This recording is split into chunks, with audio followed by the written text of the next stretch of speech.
बोल श्री द्वारिकाधीश की जय। वसुदेव सुतं देवं कंस चाणूरमर्दनं देवकी परमानन्दं कृष्णं वन्दे जगद्गुरुं। बोल श्री गोवर्धन नाथ की जय।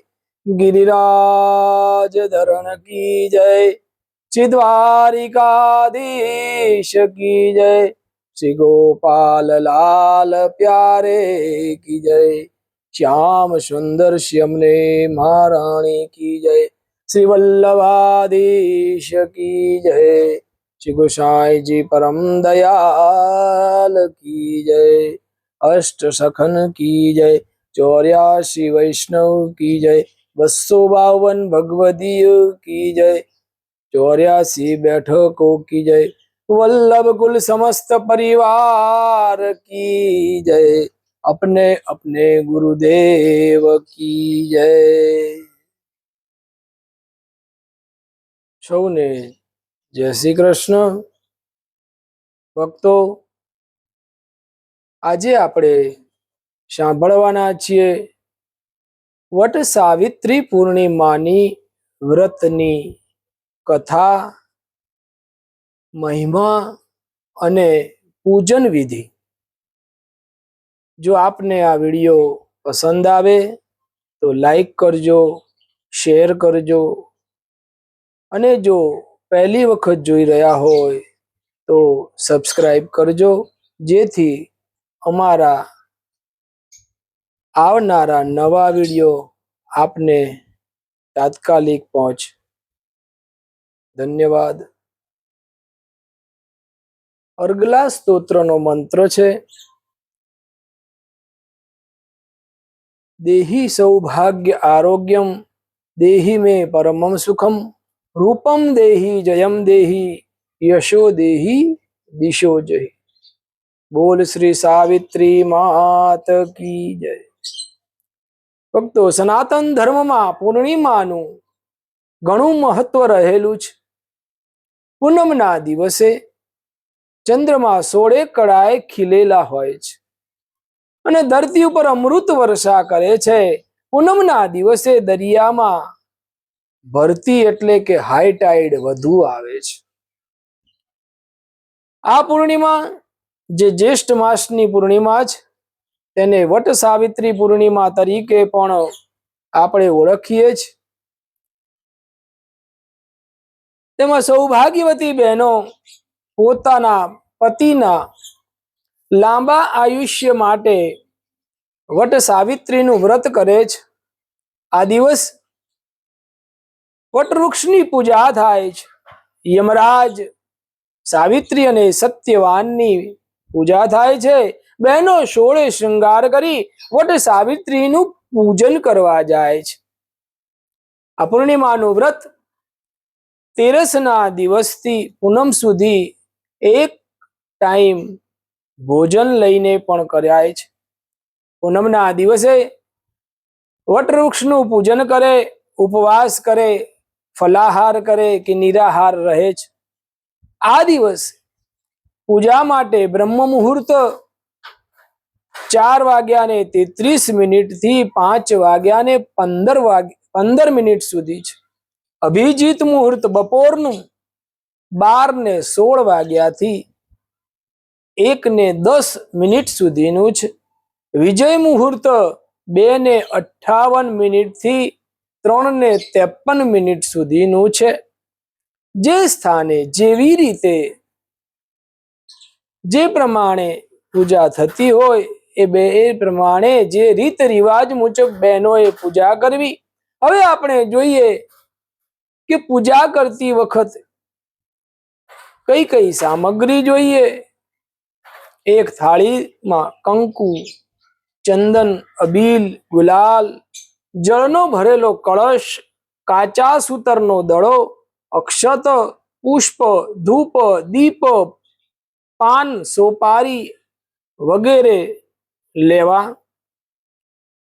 ઋતુફળ એટલે કે સિઝન અનુસાર જે કંઈ ફળ આપણને પ્રાપ્ત થાય, કેરી કેળા વગેરે લેવા. આ દિવસે સૌપ્રથમ વટવૃક્ષની પાસે જઈ વટવૃક્ષને પ્રણામ કરવા, તેના મૂળ આગળ દીવો પ્રગટાવવો, દીવાને પ્રણામ કરવા, કંકુ ચોખા વાળું ફૂલ દીવાને અર્પણ કરવું. ભો દીપદેવ રૂપસ્વં કર્મ સાક્ષી વિકૃત યાવત કર્મ સમાપ્તિમ તમ સ્થાવત સંસ્થિરો ભવ. દીપદેવતાભ્યો નમઃ. જ્યોતિ સ્વરૂપાય દિવ્યાય દેવાય નમો નમઃ. નમસ્કાર કરોમિ.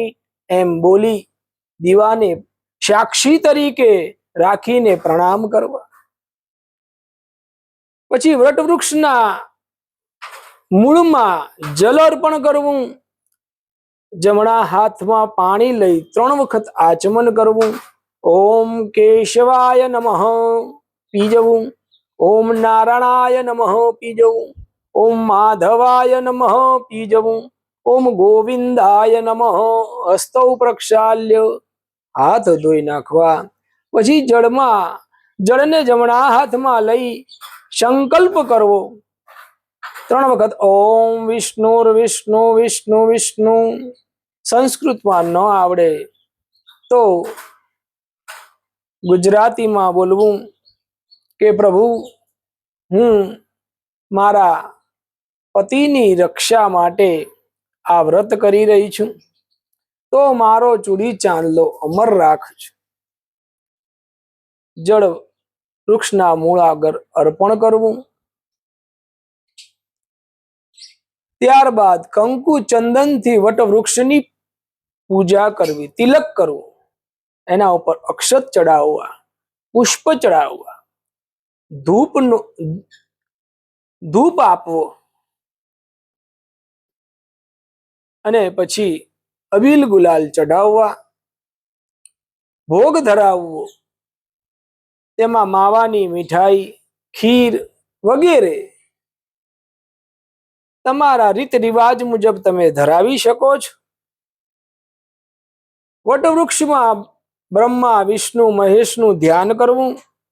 સૂતરનો દોરો બાંધી 5, 7, 11, 51, 108 જેવી તમારી ભાવના, જેવી તમારી શારીરિક ક્ષમતા તે જોઈને 108 વટવૃક્ષની પ્રદક્ષિણા કરવી અને દોરો વીંટવો.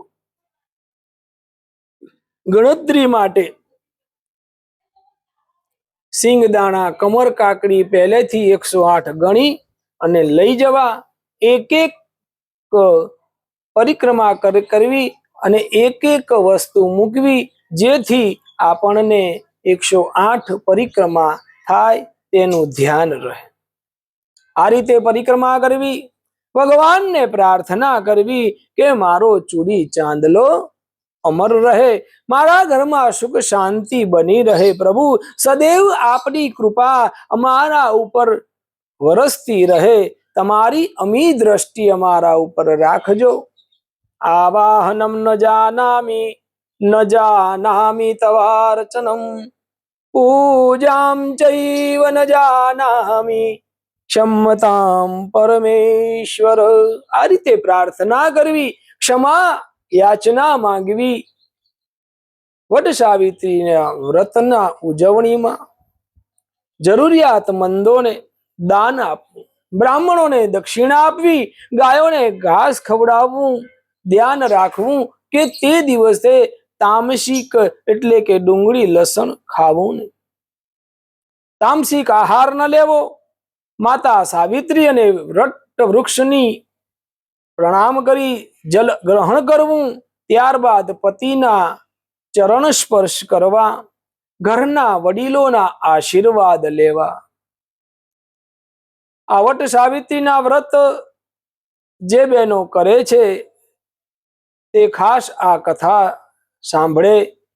હવે આપણે આ વ્રતની કથા સાંભળીએ. બોલ શ્રી સાવિત્રી સત્યવાનની જય.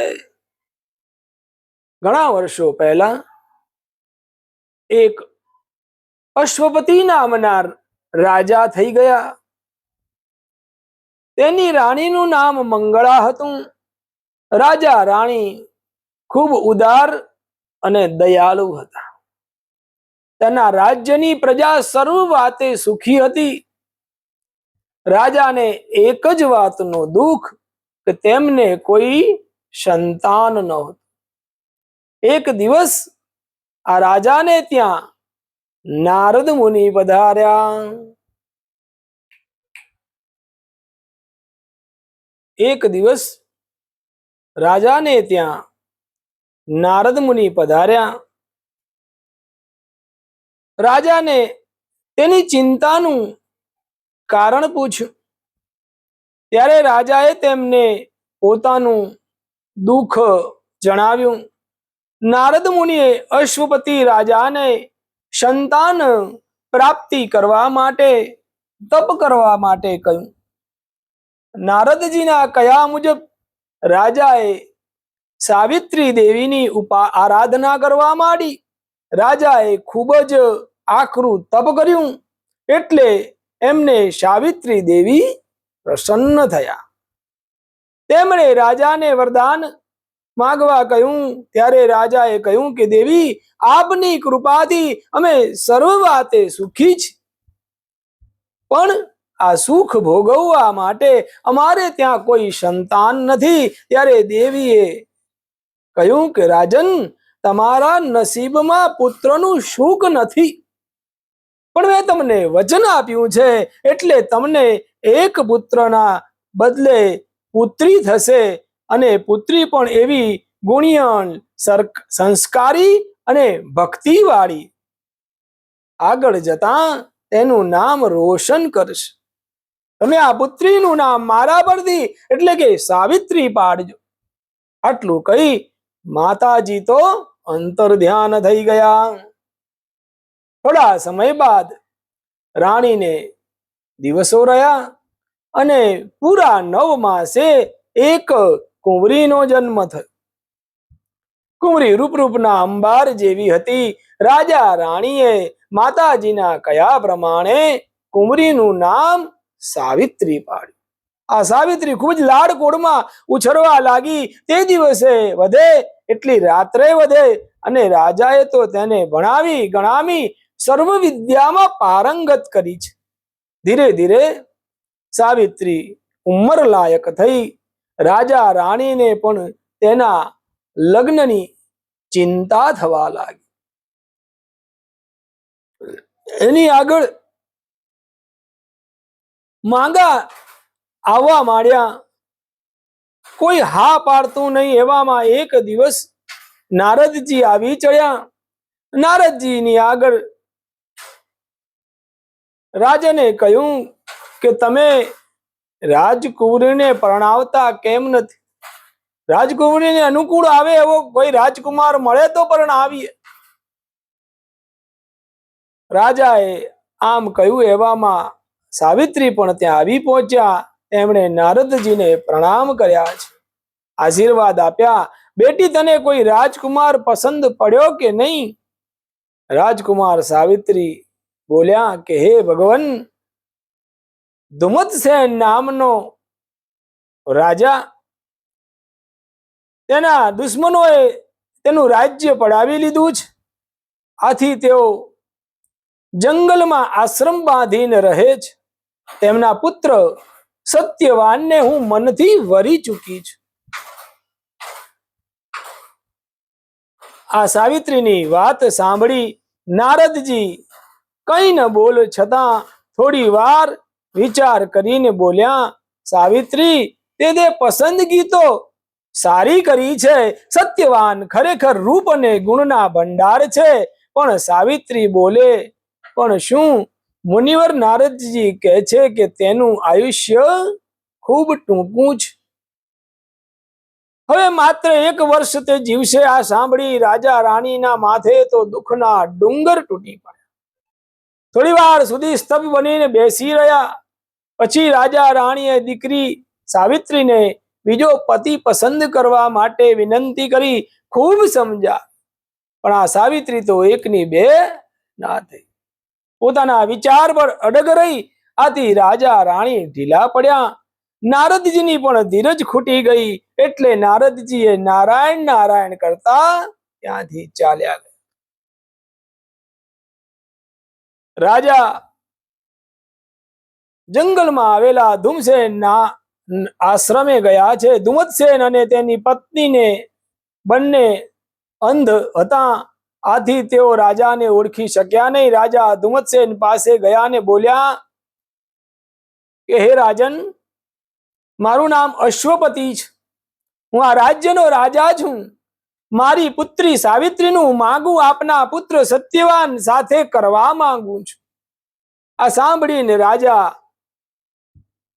ધુમતસેનને તો ભારે નવાઈ લાગી. તેઓ બોલ્યા, રાજન, આપ તો જાણો છો હું વૃદ્ધ છું, અંધ છું, વળી હું રાજ્ય વગરનો રાજા છું. હું મારી પત્ની અને પુત્ર સત્યવાન અમે આ ત્રણેય આ જંગલમાં આશ્રમ બાંધીને રહીએ છીએ.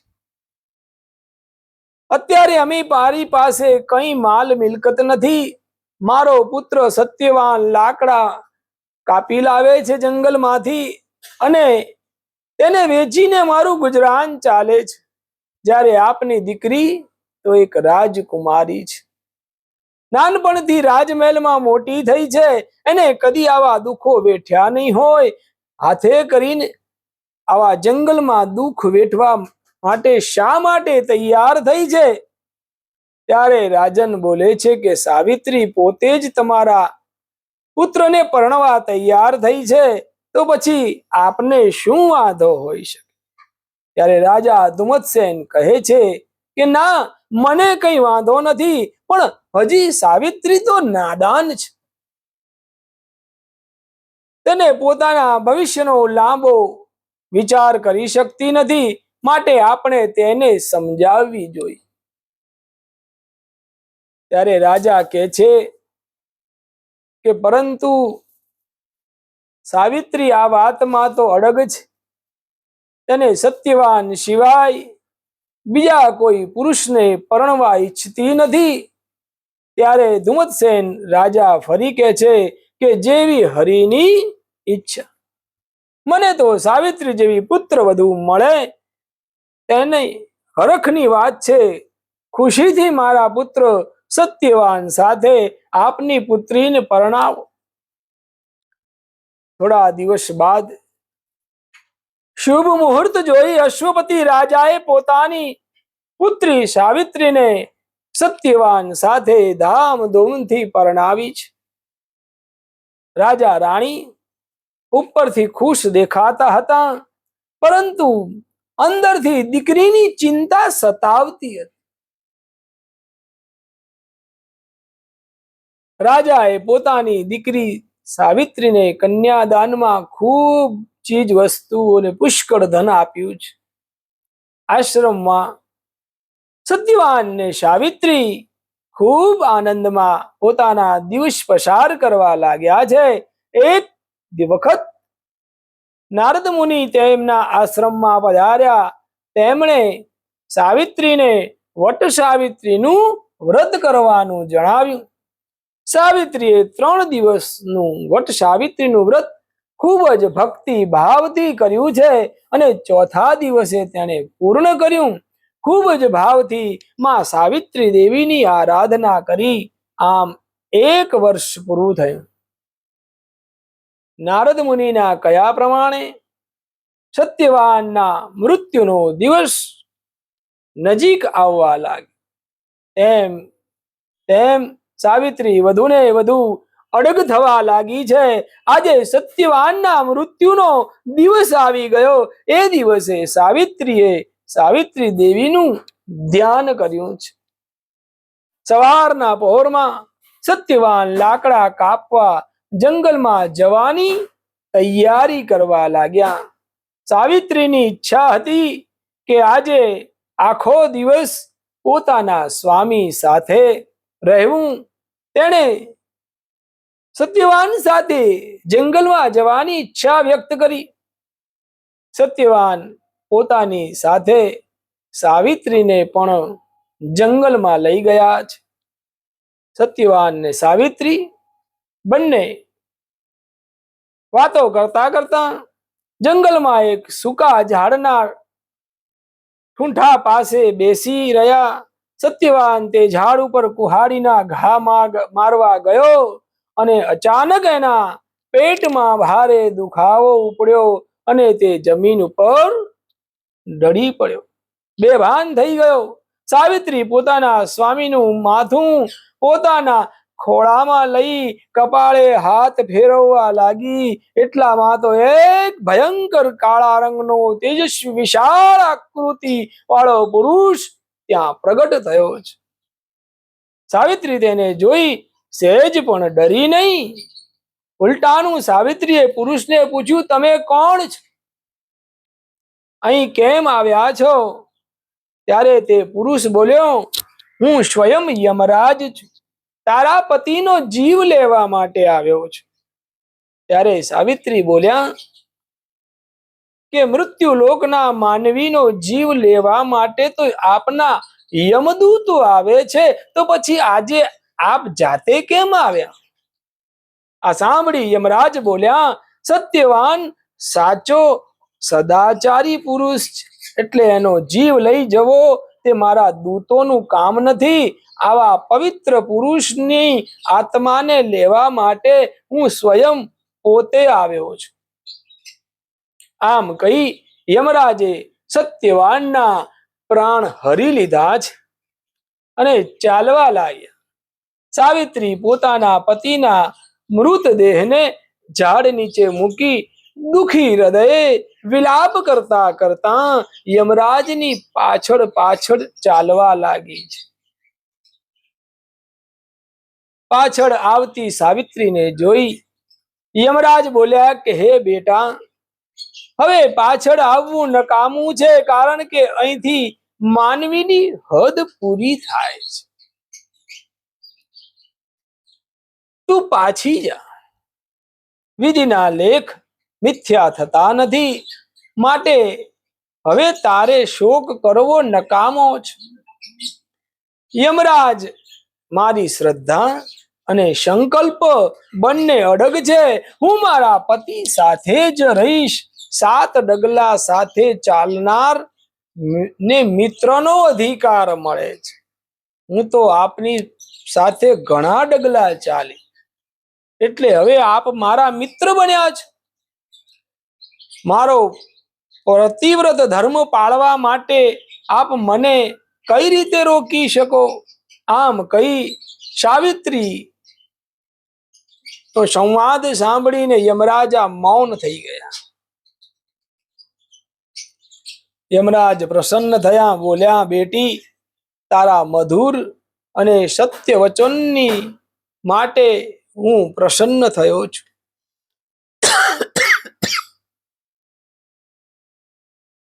તારા પતિના જીવન સિવાય તું ગમે તે વરદાન માગી લે.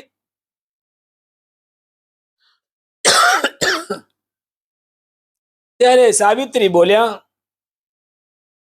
કે મારા સસરા સાસુનો અંધાપો દૂર થાય, તેમને સૂર્ય જેવી તેજસ્વી આંખો આપો. તથાસ્તુ કહી યમરાજે સાવિત્રીને વરદાન આપ્યું છે. સાવિત્રીને પાછું વળવા માટે કહ્યું. ત્યારે સાવિત્રી કહે, યમરાજ, હવે મારા માટે પાછું વળવું અશક્ય છે. જ્યાં મારા પતિ ત્યાં જ હું, એ નારીનો સાચો ધર્મ છે. વળી સત્પુરુષોનો સત્સંગ કદી નકામો જતો નથી. પછી શું તમારો સત્સંગ નકામો જશે? યમરાજ ફરી પ્રસન્ન થયા, બોલ્યા, બેટી, તે મને ધર્મ વિશે સાચી સમજ આપી છે. તારી ચાલાકીથી હું પ્રસન્ન થયો છું. તારા પતિના પ્રાણ સિવાય જે ગમે તે માંગી લે. આ સાંભળી સાવિત્રી બોલ્યા કે હે મહારાજ, મારા સસરાનું છીનવાઈ ગયેલું રાજ્ય પાછું આપો. મારા સ્વામી આપના ધર્મને લીધે મારો ત્યાગ ન કરે એવું વરદાન આપો. તથાસ્તુ કીધું છે. યમરાજા ફરી સાવિત્રીને કહે છે કે બેટા હવે તું અહીંથી વળી જા.